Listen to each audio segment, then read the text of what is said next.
Welcome to the map Westfold in BFME 1 on the patch 2.22 for a replay commentary in a great matchup between even greater players.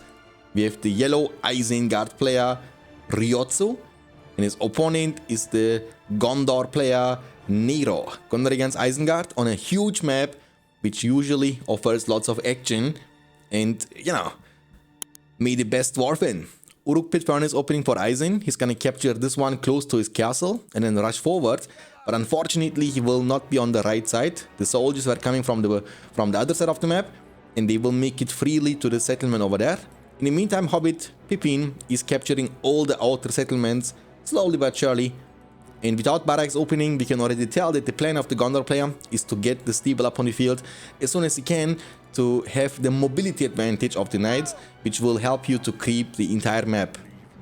We will potentially see a Warchant play around this location, but remember he has the Alvin Wood, which he can be placing right there. Knowing that he can't win the fight, Eisen cancels the Lumber Mill before it fully builds up to get the full money back.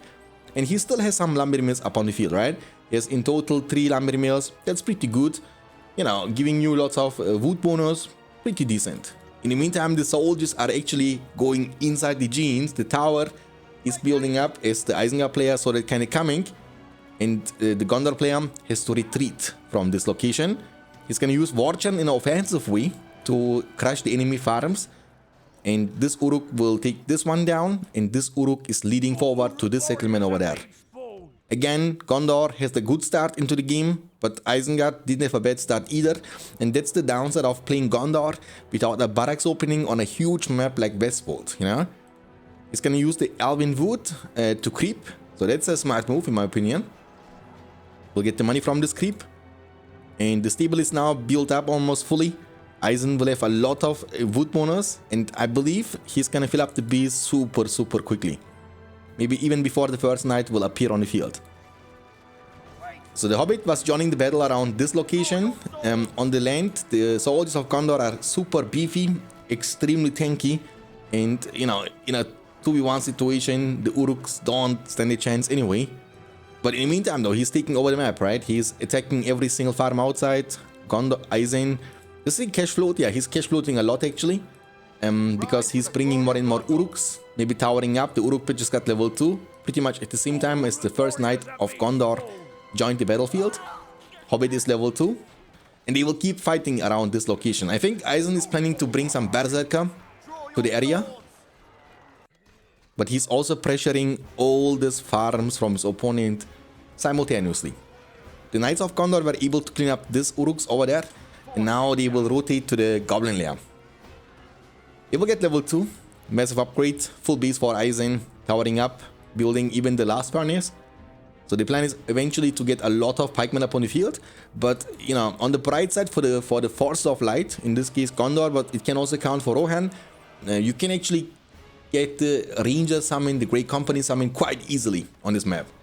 Actually super easily, because there are plenty of creeps and you will get enough of them to collect 3 power points to turn them into the Great Company. There was actually a very close fight, but the soldiers will be able to do that. Hobbit was also able to share experience, level 4 Pippin, that's pretty powerful. Oh, what a beautiful trample. Flank damage, wedge formation against Uruks without the block formation will lead to a one-shot. Lurtz is going to be recruited, and also Boromir has been recruited. Boromir is going to be sent immediately to the creep in the middle. And in a one-on-one, always bet your money on the Captain of Gondor. His knockdown potential will even make those fearless creatures like the trolls fear themselves, He's gonna come to this creep. His damage is kinda crazy. Also hitting super fast. Lurtz is coming though. Can Lurtz cripple him? Oh, he's gonna go for the creep and steal the creep from his opponent. That's pretty good actually. But he's only level 2. Without level 3 and without the cripple, you cannot pin Boromir down. And without level 3, you cannot duel him, You need to be level 3. But he might get there eventually. He will be saving this level 3 soldier. That's pretty good. In the meantime, Knights are doing what they are supposed to do, creeping the entire map. And he has already 3 power points in the bank. Nero, the Gondor player. That's impressive. Full base. He's gonna place the land right in front of the base of Eisen, who could cover it, but he chose to go for the industry. Armory building up. Industries can help this furnace to hit level 3 way faster, but I would use it on this furnace. So because I would like to have my furnace next to my Uruk pit to be level 3 first, so it can keep or help me to defend the Uruk pit, you know what I'm saying? Because it will get the chance to shoot when it's level 3. Forge Blades first. Eisen is not as rich as I was expecting him to be. And Boromir is level 4. That's super nice because his damage leadership also applies on the Knights of Gondor. And with him and the Forge Blades, they will hit like an absolute truck. And there comes the Great Company special summon. Boromir is leading the armies of Gondor into a potential victory, as Grey Company's mission is to clean up those pikemen from the map. And the Knights are committing, fully destroying the whole piece of Eisen. There comes the War Chant, Forge Blades, and also Boromir has been crippled. He has the heal from his spellbook, and I think his plan is to commit now to the Uruk pit. Also Armory is shooting. Heal is gonna not be used because I think he's saving the heal for the Knights of Gondor. His mission is clear.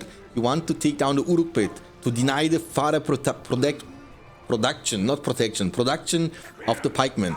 Without the Uruk pit level 2 or higher, Eisen won't be able to bring out new pikemen upon the field, which means he will end up losing the whole map, as his base is gonna be super vulnerable. So the remaining pikemen he currently has on the field, he has to kind of bring back to his castle, which now is super vulnerable against the second base rush attempt. If Gondor archers up on the field, he's gonna go for the level 2. I'm assuming he's planning to go for the outpost control. Lots of multitasking, lots of macro play happening on this map, which also is definitely required and necessary. He's gonna be able to catch up those pikemen beautifully. Level 5 Knights of Gondor are just built different. They hit extremely hard and no blades on the pikemen over there.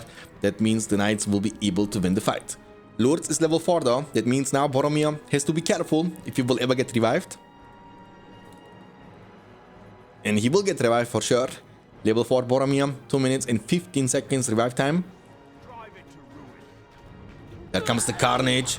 The Knights of Gondor have to be careful. You don't want to feed Lourdes level 5 for no reason. But there are multiple Knights incoming. The Warg Pit is going to be taken down before the first Warg was able to get out. And on repeat, he's gonna do the same thing over and over again and punishing his opponent for losing the Uruk pit.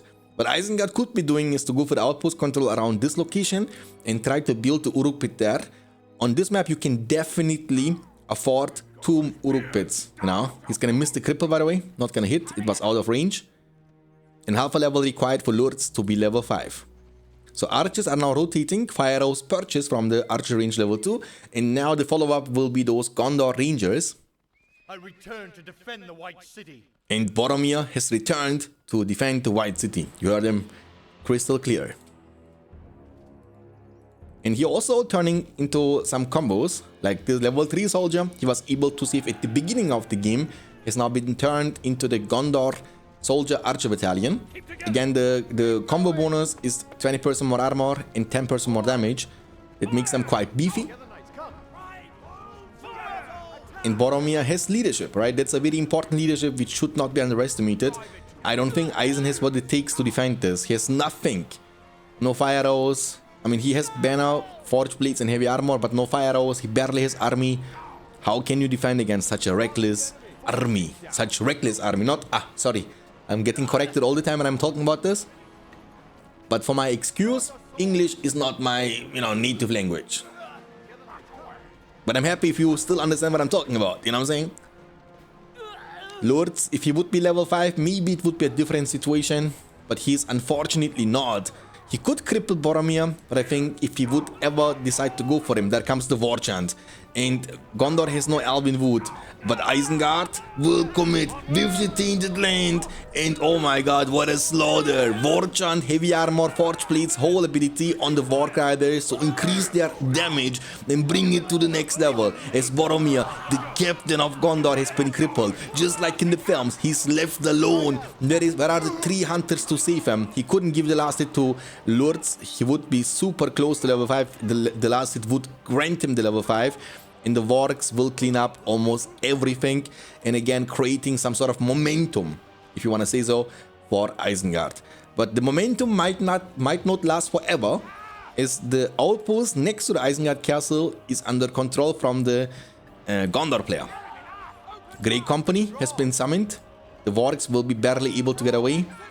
Oh, Lords is throwing the sword, going inside the jeans, but now the Carnage will fall off, and he will require some assistance. The pikemen are there, and the knights will have to disengage. But now, Lords is level 5, ladies and gentlemen, and you know it, I know it too, what Lords is capable of doing. Eisen still struggling map control wise, maybe a little bit more Warg Riders could kind of, you know, figure out a balance of defending the castle with the pikemen and fighting actively for the map control with the Wargs. Lords has to be careful, level 5 knights are just hitting super hard. But he's pressing as moving to avoid the damage income. The Great Company cleaning up some pikemen and collecting lots of power points for Nero, the Gondor player. He's up to 5 now, only needs 1 more for the Eagle Summon. And I'm assuming we will see Gandalf very soon. Yes sir, Gandalf is already cooking. So now he needs to make a choice. Do I go for Gandalf the White spell, or do I just save 1 more power point to get to unlock the Eagles? And with the Eagles I summon, I get to collect 2 power points anyway. It's an option. You can choose, you know, either way. Ooh, nice micro.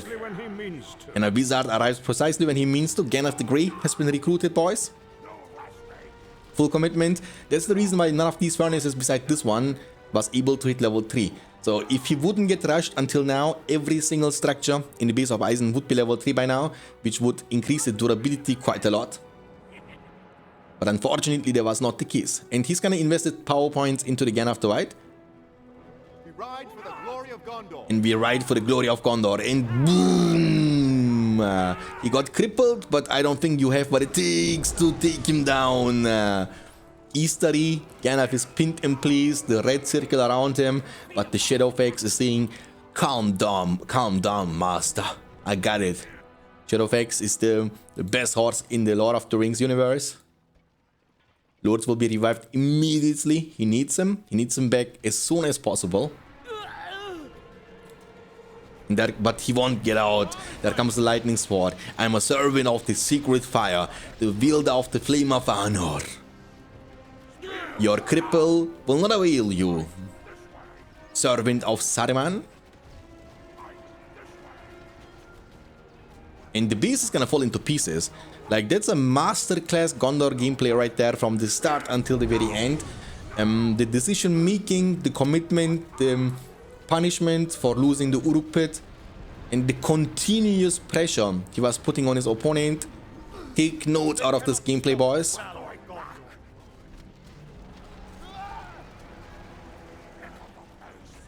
And he keeps going. That's not your phone, bro. That's my phone. I'm sorry. I am sorry. The Orfang will not be rebuilt. It will go down over and over again. And knowing that Isengard will actually cancel it, and the last stand will begin. He has the outpost around this area, so he's using this citadel to revive his lords. But you know, Gondor player is just, you know, he's aware. He's aware. He knows. The Palantir is going to be used. Might be a full commitment on the outpost, which has some sort of protection. Boromir plus Tichu is giving hella damage leadership. And the rangers inside the outpost will shred through your wargs. And Gandalf is coming. But we have the White Wizard. And the Eastery will be used.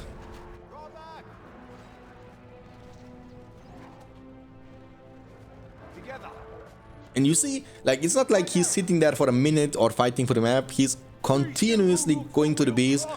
Want to make sure that Eisen is not going to be finding a way to recover from this. Lords might come out eventually, but for the next big fight, we will have almost Eagles available anyway. So, and there is nothing that can... I mean, he has now combos finally. 2 combos. But no Saruman or Gimlong. I mean, still, you know, everything can happen because Lords is level 5. That means if he gets the chance to cripple down Gandalf with the War Chant and Lord's leadership, these 2 combos are more than enough to shred through the health bar of Gandalf. Boom! Nice dodge though. Commitment on the Orfang. Lords is gonna... He destroyed the Citadel before Lords came out. And while he's rushing the castle, he's taking care of the outpost. What a performance! What an incredible performance, which will lead to a flawless victory against Ryotsu, the Isengard player. I hope you guys enjoyed this gameplay. If you did, and if you want to see more content like this in the future, make sure to subscribe to the channel and also leave a like and comment down below, and rate the skill level of this Gondor player out of 10. For me, 10 out of 10 performance. Could not do anything better than he did. Really, really great play from the start until the very end. Peace out.